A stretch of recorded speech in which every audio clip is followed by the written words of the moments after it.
I'm never going to be good at that, I don't think. Hello, welcome to the Wargamer host for all. Welcome to Street Day 111. That's correct. That's more than one. Let's be right. So hello everyone, welcome to the show. Thank you for joining me. Top of the show, just so you guys all know, it's just me today.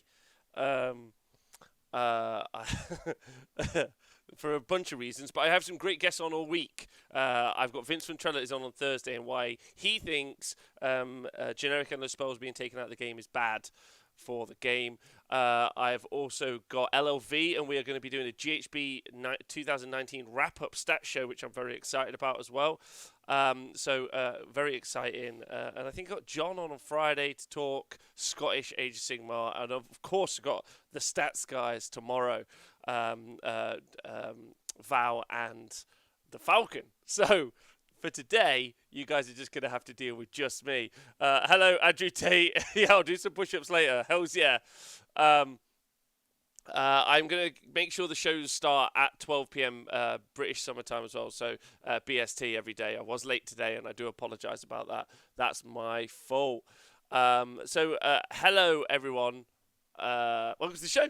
Thanks. I am going to be painting some Ghazghkull Thraka here and talking to you guys. And of course, trying to avoid Twitter. And as Tristan said, trying to avoid what I've sown, yes. So you guys, well, some of you hopefully will have seen the announcement of the Super Series yesterday. And I hope that this might give me some opportunity today to talk about how I'd like to differentiate the Honest Wargamer from the TSN stuff going forward, which I think is genuinely really valuable. But before I do that, thank you to everyone on the Honest Wargamer podcast. Please stay hydrated. Thank you to everyone on the Honest Wargamer Twitch. Like to see you guys who've subscribed. And here, Lee Bromley, Diadrin, sorry again, Neil Kerr, hey up. And of course, I want to say thank you to everyone on the Honest Wargamer Patreon. I see Ben is in the chat, and Ben just upped his sub. And thank you. So I think that's the first thing I'd like to talk about, if you guys care, is the thing that I have been working for like a year and a half. I've been working on the Super Series for like a year and a half. T Sports Network Super Series, like how it looks, how it'll work, what we need to do, and it's involved loads of late nights, loads of reading books, articles, like learning, because I'm not that smart, and also talking to loads of you. Like you guys, without talking to you guys, I wouldn't really understand where it is now. And if some of you like the idea, that's amazing. If some of you hate the idea, then that's absolutely fine as well. I can understand that. But that's why it may have seemed like I might not have been doing as much as you maybe would think. But because I've been working on this project in isolation for a very, very long time. Have been some amazing people who've helped me out, and I'd like to thank those guys as well for doing so. But yeah, it's been a long process of kind of like thinking it through on my own, coming up with the plans, how it all works. So I'm hoping that kind of maybe, I don't know if anyone has thought I haven't been doing much. I feel like I've been doing loads, but also publicly maybe that sometimes might not feel like that. Anyway, is that justification? Is that is that what? I don't think that's what I'm trying to achieve. I'm just hoping for you to understand. Yes, Tristan, exactly. So I'm going to get back on that as of today, which is I can be a bit more focused. It's been a bit of a push, and obviously COVID threw everything out the window as well, because this was also something we were trying to work on while also work on our TSN coverage. Like I've got to know the guys at the WTC super well over the past few months, maybe 6 months or so, maybe. I don't know about time, but those guys are amazing, wonderful people, and I was super excited about the WTC. So that took up a lot of our brain space earlier on in the year, and how exactly we were going to deliver 8 tables of coverage, what the format was going to be like, and it involves a lot more than maybe you realise. So that's, anyway, boring. Boring. What, Rob's had to work? Boring. What about them GHB leaks? God, I bore myself sometimes. Honestly, I do. Anyway, good evening. Owen, afternoon, got to run to work. Have a great day. Warhams is the best. Oh, have fun at work, Owen. So, Callum, I'm excited to see how it gets on. Unique format and video was great. Thanks very much, Sir Callum. Can we also shout out the website as well? Tom did our website, Mr. Tom Wallace. and it looks swish AF. And if it wasn't for him, there we go, just making sure I'm not disappearing into the background. If it wasn't for him, maybe you guys wouldn't believe in it as much. So it's all about that delivery, right? Launch video was slick. Also, big shout out for the launch video. Big shout out to our friend of the show and the Mennonite legend himself, Mr. Budtastic Guy. So Bud did all of the voiceover and is the official voice of the Tabletop Sports Network. We felt like we needed a really sportsy, Americanized voice. I'm going to paint while I talk, if you guys don't mind as well. I've looked at a screen a lot recently, and I've really been missing the Warhams. I've been talking a lot about the Warhams, but not getting involved in the Warhams. Also, I'm painting up Gazgul, sent to me by the wonderful Jimmy 1080. And Jimmy, if you're watching this back on live, I just want you to know that you're a legend, and thank you. Because I am excited about dropping this bag boy on the tabletop. Is anyone selling Blight Kings? Good morning. Really excited about TSN. Sounds crazy ambitious and awesome. Thank you so much. Thank you. It definitely is ambitious. Maybe too much so. You know, eyes too big for your stomach. We'll see. Big thank you to anyone also who obviously is has sent me messages of support or have been part of that process as well. You guys have all been really nice. So I'm glad it's struck a chord with everyone as well. Which is wicked. TSM was good. I'm really glad you don't like the video. Do we know if the GHB leaked points were real? Couch Warrior. Okay, so yeah, for people listening to the podcast and also people maybe that aren't aware, we tweeted out, but you can go on to. Let's go find the website. Let's go do that. I'll include it in the show notes below. You can go on to the Tabletop Sport or the TSN website. So the Tabletop Sports Network website. So there you go. And you can check out our proposal for a gaming format for Age of Sigmar. Now, if the astute of you have noticed that there's also a grayed out 40k pack available there as well, but more information to come on that later. What I definitely want is some advice on some of those elements, and Tom and Nick have been wonderful people in helping me with some of that. And I'm also going to lean heavily on the guys at WTC as well for advice and even direction as to whether or not it's 100% the full game plan. There's loads to do. Loads to learn. There's a timeline coming out this week. It's a very fun project. But Rob, people think they are getting TTS and TSN confused. Tabletop Simulator. Yes. Are they? I guess it's pretty close. And they also get titties confused. Is that? Can I say that on Twitch? I'm not sure. Yes, Dan Doan. I do know about that clash of branding, and I'm hoping it's not an issue. So we are going to go by the Tabletop Sports Network. That's going to be our brand for you guys. Oh, what? Why is Twitch broke? Oh well. Report it. Good. Anyway. Come back, Twitch! So yeah, podcast guys, if you are listening, you jump over onto the website, give me your thoughts and feedback. I'd love to know what you think. Be very excited to know what your thoughts are. Hi K-Dread, hope you're well. So my big question is, I don't know if anyone's pointed out yet, but when you sign up the email, it's spelled email. Yes. Thank you so much, Ambiguous Pair. That has been pointed out to us. And actually, I would enjoy and encourage, based on how much shit I give Games Workshop for putting out a half-done product, if you do see something that is wrong, feel free to lambast us, because we'll do nothing but encourage. As far as I'm aware, that's already fixed. But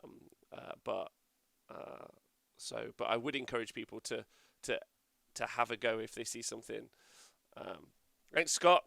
I know your design background. You're definitely gonna think that That's the thing. That it's well designed as well. Hopefully, the whole thing is going to be designed. So I'll tell you guys something. Thanks, Get to the Chopper. I'll tell you guys something which is not public knowledge right now. Is earlier this week we sorted out a venue. Now it's crazy expensive. It's not actually. It's not even crazy expensive. It's for fuck's sake, internet. What is going on? It's let's shut down some things. Shut that down. Shut that down. Shut that down. Let's shut you down as well. Everything. Kill it all. Nope. Why can't I do a simple live stream? this is what I do for a living. Just let me live.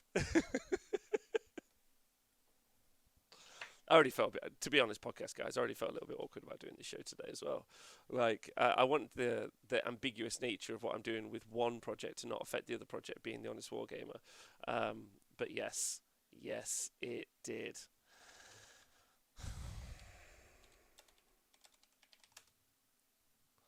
And this is, I'm gonna refresh everything. That's what I'm gonna do. Stop this.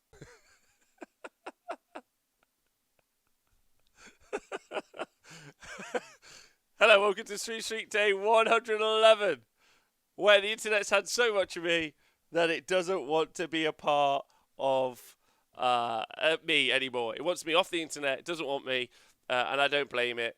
That is, I completely understand. Hello, everyone. Welcome to the show. Welcome to everyone, the Twitch chat, Patreon. Ben, thanks for upping your Patreon sub. I've done all this, but I'm doing it again. All you guys. I might stick the last bit together with this bit. I might not. We'll see how the day goes. Well, anyway. So, hello, everyone. I hope your Warhammer day's well. Podcasters, drink some water. Gucci, Rob. That's it. We're back. We're back in the hoose. How are you? Tristan, Colonel Cabbage, Neil Kerr. Yeah, part B. The Redux. This is the part 11 remix. Oh, dear me. So, yeah, we're back. I am painting a Gazgul Thraka, and he's going to be red, because all my orcs are red. Red and black is my paint motif, and I'm hype. And also, I need a unit in the orc book that will survive one round. And this is the only thing I can think that will survive a round. Since I normally listen to podcasts as ANS, and I never get to see the pain of the stream fucking up, you enjoyed it. Okay, good. Well, this is what it looks like. This is what it looks like. Podcasters, you guys are legends for putting up with this day in, day out. Happy birthday to Hook and Bin in the chat. Hook, happy birthday to you. It was your birthday yesterday. One of our moderators, and also representing the ladies of the hobby. That's what she's doing. Yay, K-Dread, what up? The live rehearsal's done. Now the real deal. We'll do it live! So what are we talking about? Super Series? I mentioned that. I've been doing a lot of work in the background over the past year or so, not including the work we obviously do on trying to update and improve our live streaming as we go through the process. And I feel like the Super Series is going to complement that massively. It's going to allow us, and if you guys didn't pick up from the video, there'll be a match every week, and that means that allows us to do a whole bunch of stuff, which I'm very, very excited about. It means we get to continuously review what we've done and improve for the next week. That's awesome. We get to have people try out doing some commentating for a week, for a day. Try their hand at it, like even if it's just for a game. People who want to come and like learn and practice and be a part of commentating and live streaming. That's really fun as well. We get to develop a good suite of streaming tools, which we can give to our partners all around the world. Also really exciting. So there's some really, really fun stuff from the fact that we're going to be able to spill your lungs about the venue. Okay, we found a venue. It's crazy expensive. And then I said, it's not actually crazy expensive if you think about just what life costs. But when you're on as little money as Honest Wargamer is on, or the T-Sports Network, then it's a lot of money. However, they do have good internet. And based on what just happened, then there's some sweet ass shit there. So that's good. So very excited about that. Very excited to show that off in the future. It does mean though, just as a bit of a timeline for everyone, in August because the venue the venue is a nightclub with a leaky roof. So if anyone knows much about the Honest Wargamer studio, that could have been more on brand if it tried. And so I will be Nathan's labourer for 2 weeks, which I'm very excited about doing. I'm going to invest in a vest top. I'm going to get myself some overalls. I probably will like get a tape measure and say things like yeah, yeah, yeah, yeah, and things like that.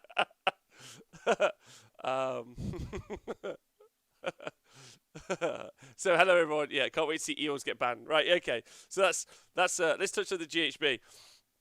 I'm actually 1 or 2 days. One day, Warboss Wilson. I thought we were having a call about this week, but feel free to ask now. One day, one dayers. And the reason for one dayers, obviously, is because we're all busy people, and one dayers mean that they fit into a time frame. But it's one match between two teams, but they do it over 3 rounds. So it's not the best of 3; it's cumulative of 3. So if you are the audience, you want to tune in for match day, you're going to get to watch 3 rounds between 2 teams. And that way skill is taken out.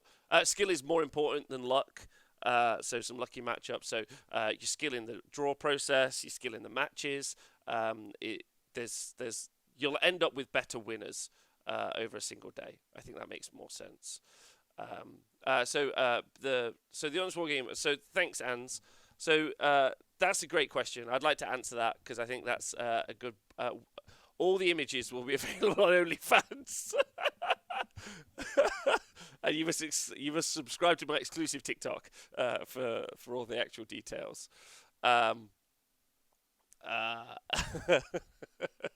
So the differences are, so if you go onto the TSN Patreon, for example, there's clear things that you will get from the TSN. Clear things. You will get specific match analysis. You will get recorded videos. So there are clear and delivered products that you will get if you subscribe to the Patreon of the TSN. So that's on there, so you can go and read it and you can find out about that. The Honest Wargamer, though, won't change. So far, I'm going to keep doing the stream streaks. I'm not sure how long for, but I feel like forever at the minute. We're still going to do the Monday shows. We're still going to do the Thursday shows.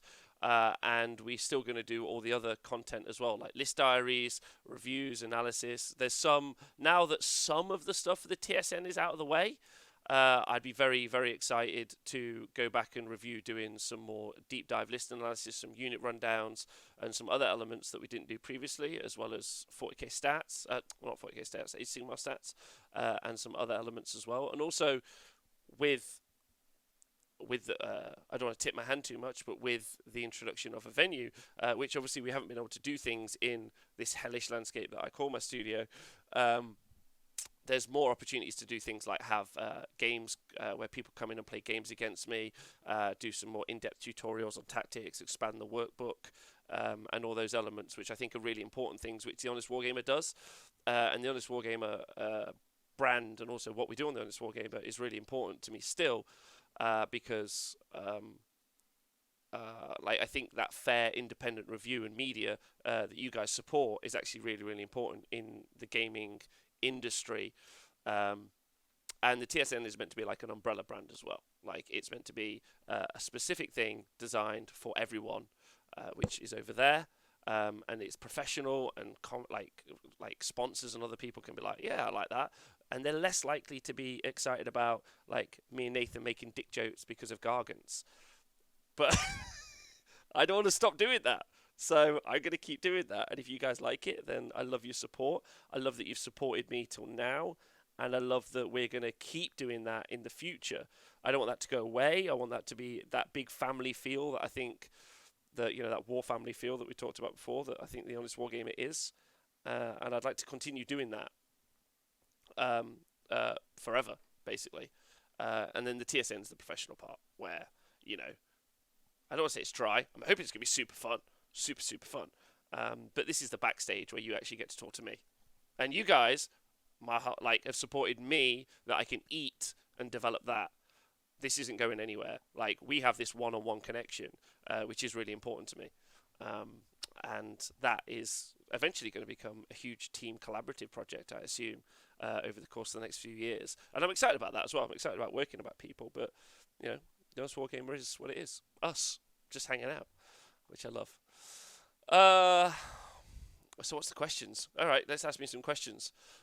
Just bring back the dungarees. Hells yeah. It's actually quite cold today. Right, anyway. Gazgul, Warhammer, not just my day. Good morning from rainy Texas. Hey, W. Soran, I hope you're well. Question, what army do you think will do well now we've seen the 40k ninth core rules of Kelbar? Okay. That's a great question, and I've been thinking through this a lot. And I think that you can definitely also hear better opinions than mine. I'm going to just be flat out with it. There are a whole bunch of people. I really am rating the Tabletop Titans guys at the minute. I'm getting a lot of information and drawing a lot of info from that. But having read the book myself and without seeing points, and just based on the battle plans and the show we did on Thursday, I think you can't ignore the fact that you'll need survivable units to do the primary missions. So this is why I'm painting up Gazgul. Yeah, he's gone straight to the front of my paint pile for orcs. He can get onto an objective and probably survive on an objective for a turn to score me a point. And that's important. Well, score me maybe 5 points, depending on the scenario. Like, I think survivable armies, so Custodes, Death Guard, are more likely to be able to take a point, hold a point, survive a point, which is where you're going to get half of your points from those primary objectives. And then your secondaries, like, you integrate into that. Whereas, and there might be, maybe... Now, this would be awesome. Imagine if they designed the game, or the game fell into the place where half the armies did the primary really well, but half the armies only did the secondary really well. Don't think that's going to be the case. However, Space Marines also seem like they're in a really solid spot as well. If they don't have that level of defense, they have that level of attrition in that they've got a good amount of wounds for their armor save. So I feel stuff like Death Guard, Custodes, Marines, any Terminators that you can put out at all. Maybe Demon Engines. Like, I was looking at Mephitic Blight Haulers. Like, they can survive some stuff, right? That Death Guard again, though. So, apologies about that. Dreadnoughts, pretty survivable, cheap enough. So I think that's the thing. So gassed about having more interactive planning phase for games like Brotherhood was, says Math Mallow. Oh, I'm really excited, Math Mallow, yes. They're also, the other key part for the TSN, if anyone's overly interested, there is intended to be a pathway in for everyone to play or attempt to play. That's the kind of key component that I wanted to. I didn't want it to be an elite set of players who I banged on about all the time and it disenfranchised everyone. I want a clear pathway for someone who is new, or someone who's excited and just be like, I'm going to practice really well and then get into a team. Me and my teams are going to qualify and then we're going to be in the Super Series. So, like, there's a clear pathway for that, which I'll talk about later on in the week in more detail. Yeah, exciting times. Exciting times. You can't escape Twitter forever, Robbie. I know, but just for a day. Do you ever just get fucking bored of me being on there as well? I was just like, it's too much. Are you making T-Sport? Oh, big question there. Will we be able to come play at the venue without being filmed? Sorry again. Yes, you will. Yes, you will. Sorry again knows where it is. So we'll have a little local gaming club, which will be fun as well for the Honest Wargamer crew and for people visiting. I played my first game of night on Saturday, 2,000 points on 6x4, and was done within 2 hours. Nice. Dydrin, yes, I saw some of the pictures. Your army obviously looks crazy good. How did it go? I once lost the game and bought 6 jet bikes, says Andrew Tate. Yeah, so the jet bikes, I think, are a thing. Thanks, Soren. Thanks for the bits donation. You rule, Grobda. Big love. Do we think the GHB digital points update will touch armies already in the book? Beast of Chaos updates are basically the same as the winter changes, which went after GHB went to print. If yes, so the thing about the GHB, hey Viking, by the way. So the thing about GHB, which I think is really, really important to note, is that we are 100% getting digital updates day one. Which means it's exciting that we're seeing loads of points updates because someone is taking some photos of the GHB. And also, can we talk about the tinfoil hat War Boss Wilson conspiracy? That's the one for me. So Mark Wilson, who organises Blood Tithe and also AOS London GT, super switched on fella, believes that Games Workshop intentionally is taking really shoddy photos of French copies of GHBs to leak. Now, my question is, what do you all think? Because that is a tin hat. Like, yeah, why French though? It's because there's enough deniability in French, and apparently it's a common industry trick to take photos of French books. Now, I want to be a part of this conspiracy theory. I want you to know. I mean, obviously the Earth's flat. I already know that, and I always wear a tinfoil hat when I go past a 5G tower, if I haven't already burnt them down, obviously. But this is something I could be a part of. Just saying, I could be into it. Like conspiracy all the time, because also some of the points changes are weird. There's asterisks next to units that haven't had any changes, so it's like, is this the old version? Is this the new version? And also, yeah, like last time we got all of the Lumineth rules in German, and now we've got it in French. And what does that mean? Hashtag theory.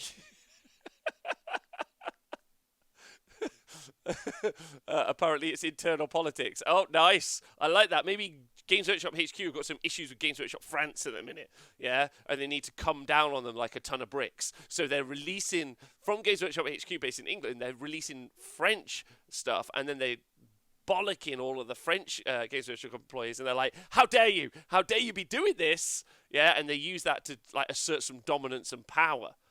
Very, very serious. As a German, I can tell you why, because the German book translation is always wrong and full of crap. Oh, wow. Okay. I didn't know that took. I did wonder about the veracity, because we talked of the rules in other languages, and also and how that relates to international team tournaments as well, because surely you need, that's a question I'm going to ask Neil and also Mark Wilson as well. I'm going to ask them how they deal with the fact that they have, Games Workshop obviously translates their books into a whole bunch of different languages, which is really exciting, but we sometimes feel that they don't word them well enough in English, and that is their native language. So that is a problem if that then gets translated. I guess the translator gets to ask, what did you mean by this? We would hope. Okay. Foreign language FFG card game leaks are common through, though they're blamed on distributors. Okay, there we go. I did not know that. We riot until we have all our leaks in Irish.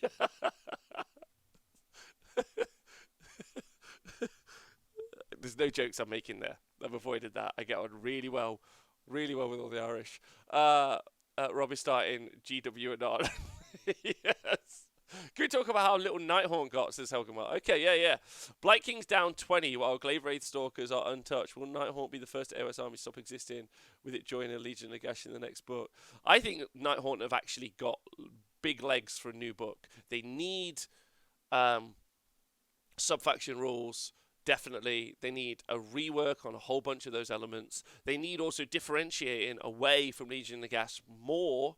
So I feel like there's a whole bunch of tools that Games Workshop could give them if they reapproach that book. So I feel like that they're being slighted a little bit in the GHB is fine, because we're going to see I mean, I would like to see them put in, but I would like to see the book, I think, more. And also, I don't think that they'll get just absorbed into the Legion of Nagash, because there's clearly a differentiate between, like, or not differentiate. Oh, no, that's not a word, or what I meant. There's clearly an attempt to differentiate between them and Legions of Nagash and the Bone Reapers, etc. So I expect to see better. There we go. I'm enunciating better now. We're all better for it. I expect to see a better book. Now the drop in Blight Kings, I think, is one I know that Pete, if he's in the chat, will be really, really excited about. But it doesn't, for me, like, fix Nurgle. like I can try to think of Sylvaneth aren't doing great. So my suggestion is that we make Kurnoth Hunters 100 points for 3. Doesn't fix Sylvaneth. It just means I could spam Kurnoth Hunters a lot. It's like the Idleth Deepkin book. making eels cheaper or more expensive, or whatever the case might be, doesn't fix the Idoneth Deepkin book. Because I think that there are some core problems that they have. Like the good example that we have of them looking at a book and actually doing a better job of doing something with a book, for Age of Sigmar at least, is Kharadron Overlords, where it's a bit of a weird book. Like, still, on delivery, wordings are weird, some of the mechanics are weird, so it's like... But it's a better version than their book before, and it's a workable version, and it's a book maybe isn't top tier, but it might go 4-on-1 quite commonly, or it's at least an issue for armies, which I think is good, and it plays the way it plays. I feel like the best example, I think that's the best example we can see where they've started to re-understand their own books. Is that a fair statement? I'm going to think on that and whether or not that's true. Should Team Wales play with the Welsh books? Now I just want a whole tournament where everyone speaks in Welsh. So Neil, that's what you do. English publications only. Okay, that makes tons of sense. That's super smart. Some of the stuff when writing Super Series pack is I went through WTC packs and ETC packs that I could find beforehand. And let me tell you, those WTC guys, they think all the problems out ahead of time. And if not, Neil's there to sort it out. You're at the mercy of the translator, even formerly working for a French games company where you could do it Zen. Okay, so you're at the mercy of the translator. Really? It's pretty big. Aren't the asterisks if there's a change from the battle tome? So even if there's the last GHB, there's a mark. Yes, Grobda. I think actually, I saw that yesterday. I just haven't confirmed whether or not that's the case. So there are obviously there's some leaks for the GHB going around. I think there's some still missing, but we can't really do a review on those leaks. Normally, if I saw it all and I thought it was a big enough drop of information, I would talk about it, but currently there's not enough. Although there are some cool things. 0 to 3 endless spells confirmed. Only one 5-up DPR, only one DPR save confirmed. All great changes in my opinion. So it's not just bad wording, it's straight up wrong rules or missing rules. Wow. English and French internally there were still discrepancies. I did not know this. This is actually a great conversation to have. The discrepancies between the rules and how that's solved on an international basis. So does that mean, like Tuk Tuk, because you're based in Germany, right? So does that mean that what happens is you guys get the rules and then you go and talk to your English fellows, or do you just get the English book? Because obviously, being an ignorant Englishman, I can't speak any other language, but every European can speak English pretty much. Or they speak enough English to tell English people that they don't like them. Also fair. So there's... that's fine. That's actually a fascinating thing. Stop! I can only get so wooded. Hey Ziggy, thank God for the conch calls. Over, I get back to the really important stuff. Make better war scrolls worth the points than rather reduce the points for existing bad ones. That's right. That's what I feel. Didn't Tree Lord have a 3+ save for a while in German's book? A 3+ stomp. Oh wow. You just get the English book, says Blaznix. Armorline, Endless Spells going, Rob. It does look like... no, not the Endless Spells. It looks like the artifacts are going from Age of Sigmar. And Vince Ventrella from Warhammer Weekly will be on Wednesday to discuss that. No, not Wednesday, sorry. On Thursday to discuss that with me. He thinks that that's really bad. He thinks the removal of realm artifacts is bad for the game. I don't agree, and I don't imagine it'll be a slanging match, but I would desperately like to hear what his opinion is. Very much like I really value Heywo Twitch's tweet that he did today, where he feels that eels are well pointed because it's not that they're badly pointed. And also, you go check out Heywo Twitch. He's got some amazing YouTube videos. Always go check that guy out. He felt like that there is some stuff that's not badly pointed. Not badly pointed. I'll start again. I'm sorry, everyone. He feels like eels are well pointed because everything else in the Idoneth book is badly pointed and should be cheaper. Now, I would push back on that, and I think eels being cheaper than Colonel Hunters or Skyfires or as cheap as Enlightened, which they're better than, doesn't really justify the price point of eels. I still think if you just ignoring internal balance of do they need a unit that can do that in the book, and external balance and are they comparable to other units and how, I feel that they should be more points. But his point is not the same, and he thinks everything in the Idoneth book should just get cheaper to increase and develop list diversity, as opposed to put the points up on Eels. There we go. But realm artifacts are going. Definitely, and there's still a great conversation to be had about realms and using them in tournaments. That's always a thing. See you later, Tristan. Big love. I speak English well enough to know no one in Games Workshop does it well.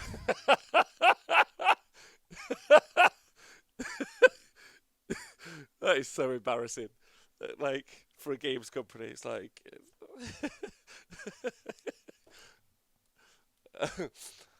Wow. So Tuk Tuk, I only buy the English books now. They don't mention this anywhere. If you can't speak English, you're fucked. Tuk Tuk. So Tuk Tuk, would it be a valuable resource to non-English speakers to have like a German translation equivalent? Like for example, like surely someone in your community in Germany, in France, or Japan, or wherever, like people. Like, surely there's a group of people who are just looking at the English books and they're just translating it all into German for people. Or is there not that happening at the minute? And if there is, I would like to talk about it or showcase it or shout about it so more people could get that information. Because that must be really frustrating, playing your rules very differently to everyone else and not really understanding where that conversation comes from. Someday, Games Workshop are going to get together and just release PDF points changes. That's Carmageddon. They're doing that. I think they're doing PDF point changes, at least for some stuff, this GHB, because we saw it last time, right? Stonehewer, big love. As someone who uses realm artifacts extensively, they should have been gone a long time ago. I agree. That's also my statement as well. I think it makes the game tauter, and then if you can identify that a book has an issue, you could do something about it, whereas I don't agree. I think if you can have a good artifact on a crap character, you can have a good artifact on a good character and raise them up. But listen, I'm willing to admit that Vince is a pretty smart cookie, so I can't wait to hear what he's got to say about the subject. JP's list spot suggests that eels are pointed pretty spot on. Is the rest of the success got be? No, I do understand that, but I also think that as much as I respect JP and I respect the list spot, I don't think that is carte blanche accurate. And I could cite examples continuously, but. Anyway, in Japan, the main books are sold in English and Japanese, but the site is only in English, and some products are in English. Last I heard, being translations for Japanese are done in China. They get half the Japanese, half German store managers to do the small stuff. Okay, wow, that's a lot of work, I think. To be honest, I only know this stuff because most of the content I consume is English anyways, especially the iOS stuff. And because I am giant nerd, I had problems about this in an official tournament in my Games Workshop store. Not even the managers knew this. Wow, that is thanks Tuk Tuk for the information today. That's genuinely loads to like. That's really valuable. Question, Rob. Hey Ziggy, should points balance across books or just within? I hear arguments for both, but to me it can only make me feel missing out. But it's that right. If I give you efficiency of the new Elf Hammer unit for 100 points versus 100 points of Warriors and Liberators. Well, number one, obviously, Liberators or Chaos Warriors. Well, Chaos Warriors aren't new. They just fucked up their War Scroll. Let's just be flat out about that. But Liberators are an older book. But yes, I think there is a conversation about internal balance. But when you talk about internal balance versus external balance, if you say the role, so we talked about this on the 40k show a lot, and it was a really, really valuable conversation, and I really enjoyed it a lot. We as a group, or at least I, tend to think of units as having roles, and we identified those on the 40k show as being very specific, but the role can be support, or it can be damage, or it can be blocking. Those are some of the key roles that you would do. Now, support, obviously, is you have the wizard who does the spell, which supports the unit that you want to do the thing. And then you've got the unit that does the thing. Now, there are overlapping rules and whatnot, but, you know, when we talk about the Hammer Bros, for instance, from Lumineth, or if we use Eels as our baseline example, because I think I could probably have a better conversation about those. Inside the Idoneth Deepkin book, they're mobile. Okay, sweet. So they're very mobile when lots of the other stuff isn't that mobile. That's cool. But they're also the damage, which is cool. But they aren't the survivability. The survivability really comes from the defensive eels or the turtle. So they don't have that role in an army if you feel that role is necessary. They do mortal wounds as well, which is rad, and they also fly. So they deal with some things. So internally, any other melee units don't really get a bit of a look in. Sharks get more of a look in because they've also got a shooting unit as well. Thralls get a look in because they do a different job and they've got bodies to score objectives, but they're also not very defensible. And they're also a melee unit. So the problem with the Ideneth book is a problem that you get very much like with the KO book, where everything in the KO book shoots, and there's 2 units that shoot and fight. Well, there's the Ambrals as well, right? They also fight. But you've got everything that does a single role, and so when you point them, it's just you're going to pick out the best version of what that does. So then once you do that, and you look at the book as a whole, and you think, okay, we haven't made the internal points make sense for the book, for the roles of the units in the book, then you just got to ask yourself about that role of that unit in the book versus other units in other books in those roles. And there's the parity in that you're looking at internal balance, in how internally well balanced is it, but you still, and it's really valid to have the conversation about how externally well balanced is it. Like, what can it do compared to other stuff, and what stuff can't it do compared to other stuff? And I think EOS sit in that place where they're too cheap compared to what they can do to other stuff. In my opinion, of course. Others don't agree, and I think that's fine. See you later, Answer Sigmar. Have a good one. Pete Pratt, they should have all the point changes digital and stop wasting paper on printing them. Also agree. So maybe ask Scary. Didn't he play 40k in Spain? He's fluent in English and Spanish. That's a great question. Sorry again. I might do that. Jovis aside, the AOS devs seem inexperienced and relatively new to the company, which is true. Which would explain the poor templating of text. It would. But the company isn't new, right? So you would hope that they would have better systems in place, which they don't. But let's hope that they get them. We're being constructive, not derisive. I've never disagreed with Vince before, but I feel I may do here. He's very good at words, though, so who knows what I'll think after Thursday. Yes. I kind of try to do the same in our community, says Tuk to highlight what mistakes are there, but of course I don't play every army, and most people don't really care as much. AOS is still starting to kick off here. Okay, alright. What am I painting, Circon? Ah, baby! Gasgul Thracker. Although I've kind of stopped because I was looking at the chat for a moment. But this guy, can I just tell you that when I first saw the model, I was like, nah, not into it. But when I've built it, he's so hench. He's so husky. And he's got like so much armor. And he's got a ridiculous claw. I'm really into it. I really hope we see more big, honky orcs in the future. Because man, oh man, this guy is sweet AF. It's just... It's a full suit of like mega armor as well. Like it's like that kind of ludicrous, almost World of Warcraft-esque. Like he could have done with some slightly bigger shoulder pads, like really up there, but he's pretty sexy. So thanks, also Circon, thanks for all that advice you gave the other day. You're great. In Sweden, we are all impressed with the translation of the new 40k rules, excluding a few idioms. The translation is spot on. Oh, excellent, Neil. To be fair, I think Kurnoth and Skyfire should be cheaper. Interesting, Mathmala. I think Kurnoth should. Skyfire's maybe 180. Maybe. You could convince me. I have to go to work. So, Tuk. See you later. If you want to talk about a Games Workshop does in Germany, just hit me up. Get to Chopper. Being a game designer, each unit having a specific job is important to me. It's core to the rock, paper, scissors balance of unit matchups. I feel like Games Workshop often make too many units with the same book that do the same thing, but to varying degrees of success. So competitively, you're always going to see the most efficient unit rather than fun, dynamic mixes of stuff in the whole book.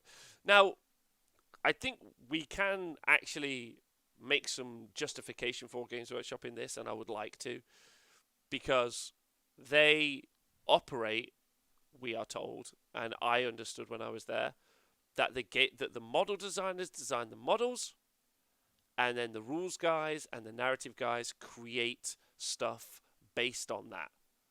Now, maybe going forward, we'll see more back and forth between them where they say, hey guys, it's nice that you've given us this sort of unit, but we would also like these other types of units. So if we take Lumineth as an example, so we have a caster and we've got a couple of little support characters. That's cool. And we've got spearman unit, we've got an archery unit, and we've got a horse unit. Then we've got a monster, and like a dual kit monster, and we've got some little more in like melee units. So they've got a nice mix of stuff. OCARCs as well. Like OCARCs, they did a decent job. Did they?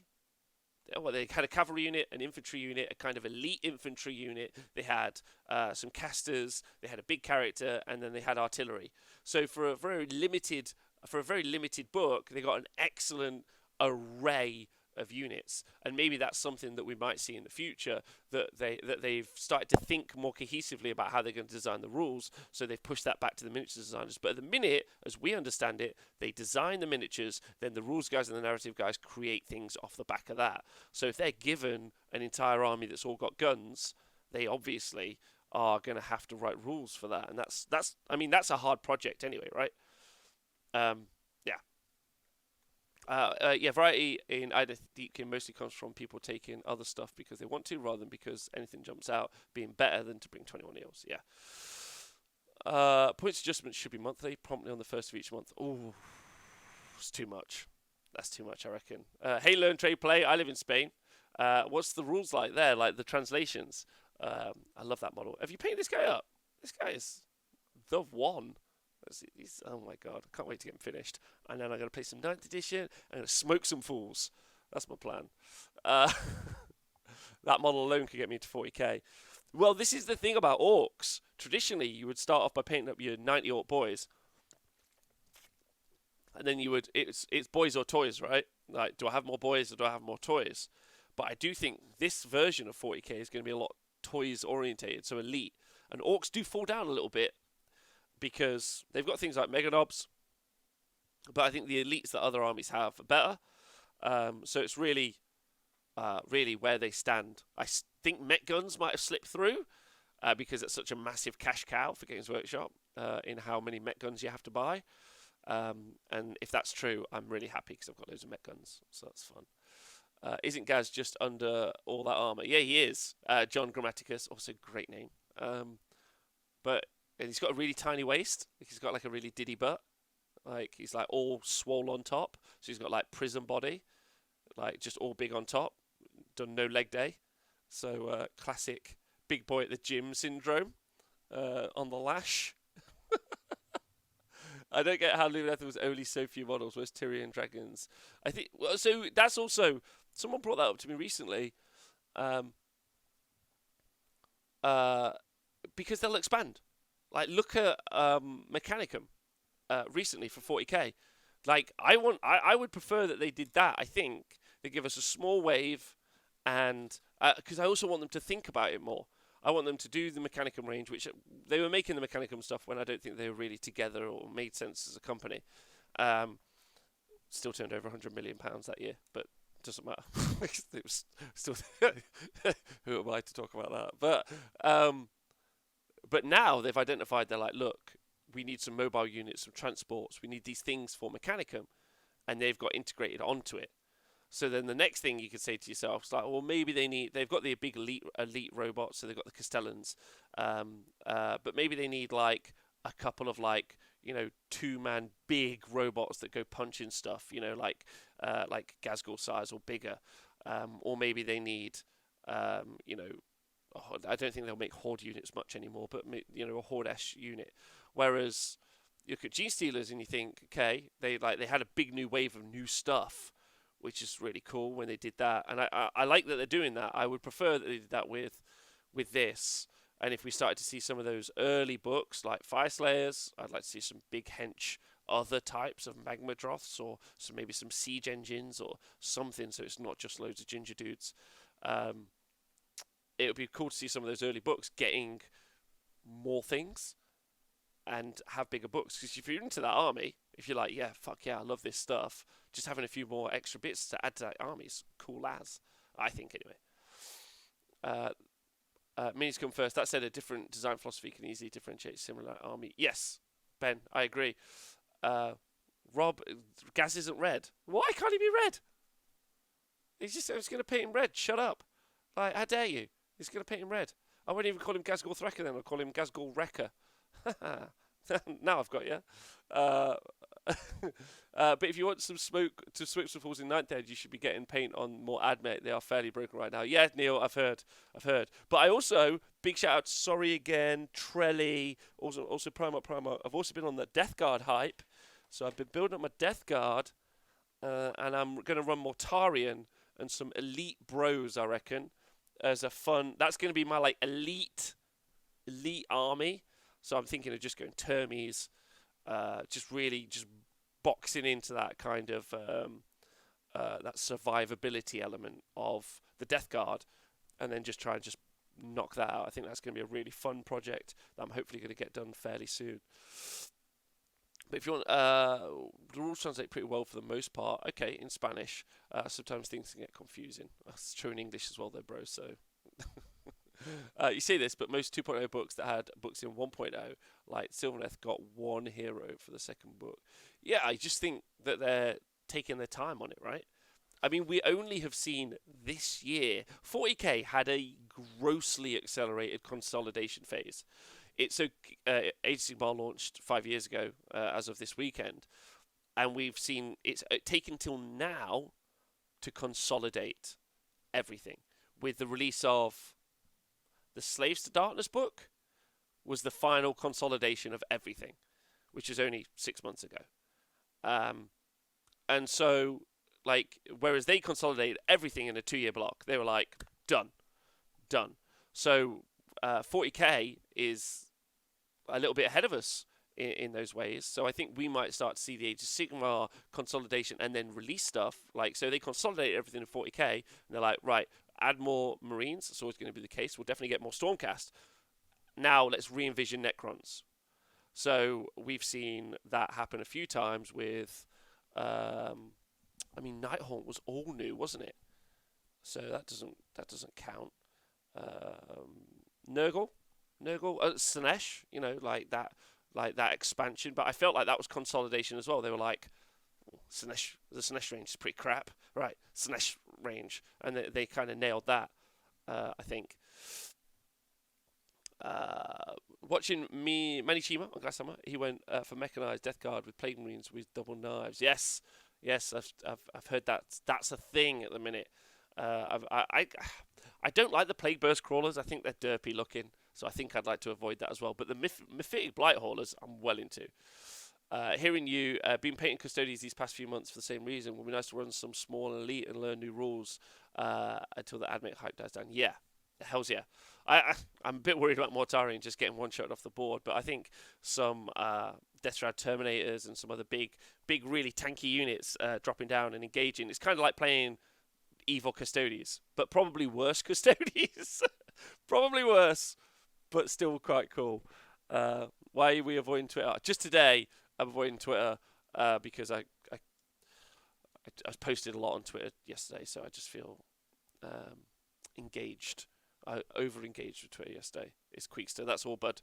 Do you think we'll ever see Cities of Sigmar 2.0? Personally, my favourite AOS book they've ever done just because of all the options. And Cities Sigmar 2.0, yeah, definitely. That one's just come out, but I could definitely see that in the next few years. I also can see them expanding the narrative of humans in the realms much more. I think they understood that that's something that they missed early. And I think the Cities of Sigmar book is an example of that. And if we look at all the Malign Portent stories, they were very humanized-centric a lot of the time. I think they've understood that a good vehicle for us understanding the universe of Age of Sigmar is through that kind of humanity to some degree. And so I expect, or I hope, we're going to see more humanization sometimes of the mortal realms because there's so much we haven't really explored, which would be dope to explore. So I'm into it. And also Stormcast, you can't really they might. So they might do Horus Heresy-esque divisions between Stormcast, and they've already started to push that narrative a little bit. But Stormcast kind of relate to humanity. I don't know if 40k is about the Marines. Feels like it sometimes. And it feels like they're our humanized equivalent of our entry into 40k. Whereas I don't think I feel the same for Stormcast, and they're too dehuman. And then, so I think humans might be our way through. So I definitely feel like we could see more cities books, and I'd be very excited to see that as well. Playboy scrollers are ugly looking, and change my mind. They suck. They are just a box. They are gross. Is there a Custodians equivalent of Army in AOS? I would be all over it. I love other Custodians play. I don't think so. Like, not foot based anyway. Like super tanky, loads of output, fairly slow. I don't think there's a Custodians equivalent because, well, things like, I guess, Varangard, maybe, but they're not actually very good. That's a great question. I don't think there is. Also, make your own hero in GHB. Will that make it to tournaments, you reckon? I wish we had more official answer than match play viable. Just ask lol. That's their cop out, right? I think that is one of the really exciting things I feel about the Super Series going forward. Is I feel like the Super Series in some ways allows a competitive format for people, but that allows TOs who want to put on more of an event to use those rules in their competitive tournament, but also where the results are less of an issue. That's a statement for later. Paranormal whatever. Great name. I like the title of this stream, by the way. Thanks. Also, Neilco, just update the Chaos Warrior and Knights to match and easily build one of those start collector boxes, and I'll get into AOS big time. Really annoys me that I have to waste money on shitty scopes to get access to command models, or pay almost as much on eBay for individual bits. Awesome Marauders, though. Maybe that's asking too much. Some cool Marauders would be good. Actually, Neil, Marauders are like the strength, really, of Safe Smartness book in a lot of ways. And you can use the Warcry models as Marauders, and I would argue that would make some very cool-looking Safe Smartness armies. But again, that's not elite. You would like be tempted to go Archeon Varangard, and you can do that. I mean, I'm excited about the release of the Catan, the Void Dragon, and the Silent King, because those Nagash, Teclis, Alariel scale models, with the exception of Knights, obviously, are few and far between. So I like that each faction might have like a centerpiece model that it can push forward.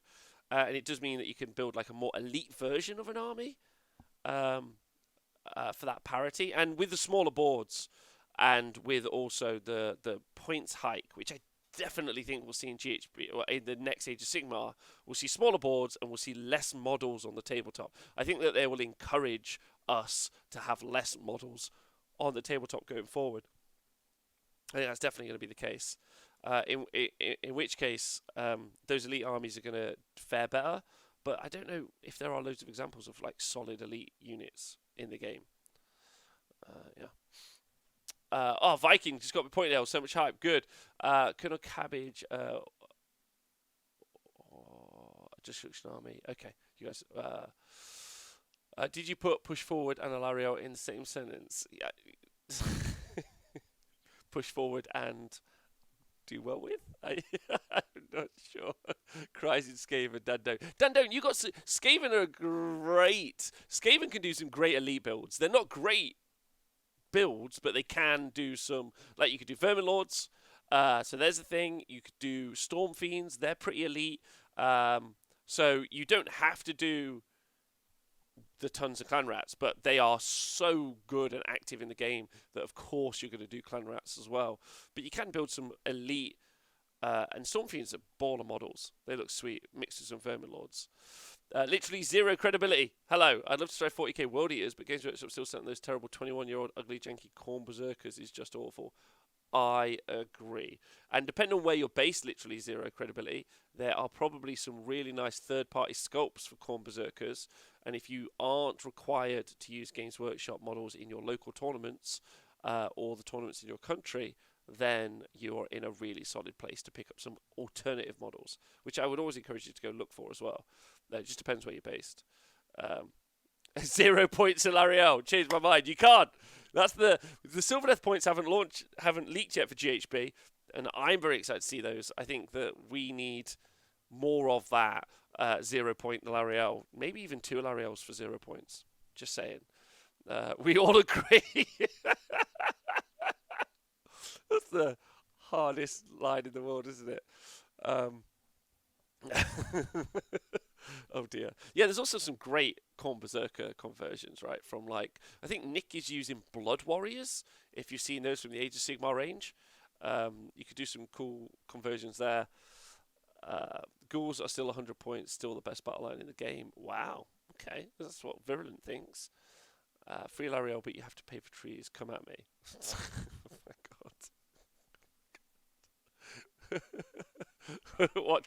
A Lariel? Yeah, let's just take a Lariel as terrain. One free Lariel per army. Yeah, I'd like to see the studio take. So let's talk about 40k for a moment, real quick. They've obviously done Death Guard and they've done Thousand Suns. But when we get our Angron and our Fulgrim, so we get our Khorne versions, and we get our Slaanesh versions of Chaos Marines, you're going to have such a cool Chaos range that you can dip in and out of. Like, so cool. So cool. Like, looking at the Death Guard stuff the other day on the store, I was just like, there's just so many cool bits here. You could convert so much. And the fact that you can then move on from this and go into Chaos Marines whole is kind of cool. You probably wouldn't. But then I was like, maybe just do Thousand Suns and add that on. So I think there's lots there. Anyway, what percentage chance do we have to see Chaos Dwarves point adjustment? Probably very low, but sub 50%. I think it's less likely to happen than it is more likely to happen that we'll see Chaos Dwarf points changes. I'd like to see them, but we probably will see, if anything, a points increase to Kadai more than we'll see anything else, based off where the GHB was written a year ago. But thankfully, so few people play them. No one gives a shit. Yeah. Anyway, dudes, I'm going to go and end the show today. Thank you very much, because my throat is really wrecked. We've obviously got the show tonight, the Age of Sigmar show with Nathan and James. Very excited to have that. It's been a pleasure talking to you guys. I just want to go in. My voice is struggling because I've got lots of shows to do this week. Thanks. Do join us tonight. We're going to be talking about some of the GHB leaks that we've seen and what that means to the game. And we'll be talking about the Super Series. Nathan and James are going to be talking to me about it and asking me questions.